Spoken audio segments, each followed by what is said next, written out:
Francois van Merwe. I'm the chairman of the board and the chief executive of TISA, the Tobacco Institute of Southern Africa. TISA represents the legitimate industry in this country. That includes tobacco farmers, processors, secondary processors, manufacturers, importers and exporters of cigarettes and other tobacco products. So we represent the whole of the legal value chain of tobacco in South Africa, and our mandate extends into the SACU and into the SADC region. And our main objective is to protect the rights of the legitimate industry, to create a level playing field, and to ensure that there's a sustainable future for the tobacco sector in our country and in our region. The tobacco industry is a significant investor, job provider, taxpayer and supporter of this country and of our continent. But we face problems in terms of regulation, and we feel that governments are going too far in trying to achieve their health objectives. We support the government's health objective, and that is to reduce the use and the consumption of tobacco products. But the way that governments go about it is what we find a problem with. We support sensible regulation of the industry and of the use of tobacco products, because you have smokers and non-smokers, and you should accommodate both.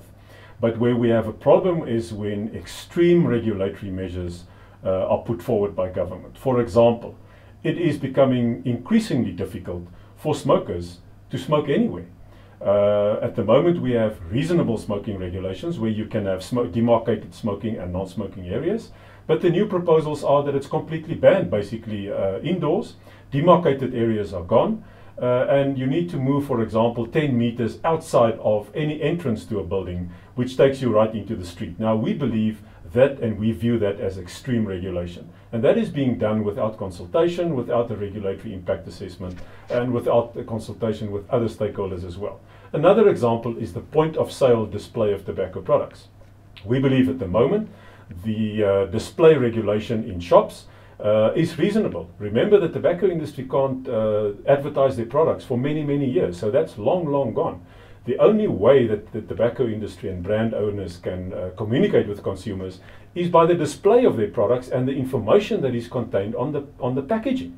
Now we believe, and the new regulation wants to reduce and severely restrict the display of tobacco products at the point of sale, and we believe there's even talk of, in rewriting of the Act, a total ban of the display of tobacco products. Now we view that as extreme, because where must consumers see the information or their brands? Another big problem we have is packaging.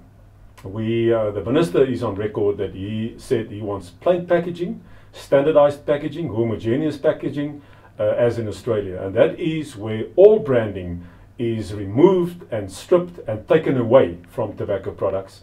And almost the whole of the surface of the packaging contains ugly pictures, graphic health warnings, and large written health warnings as well, with very little and standardized space for the brand owner to put his brand in the same font, in the same color. So it becomes impossible for consumers to distinguish between different brands, and it becomes impossible for brand owners and different brands to compete with one another on a level playing field. That we believe and we view as extreme. And we need to get the government to see that it will hurt the legitimate industry. It will become a counterfeiter's paradise. It will not reduce the incidence of smoking, and it will hurt our country as a destination for investment, because who will invest in a country where you cannot use your brands?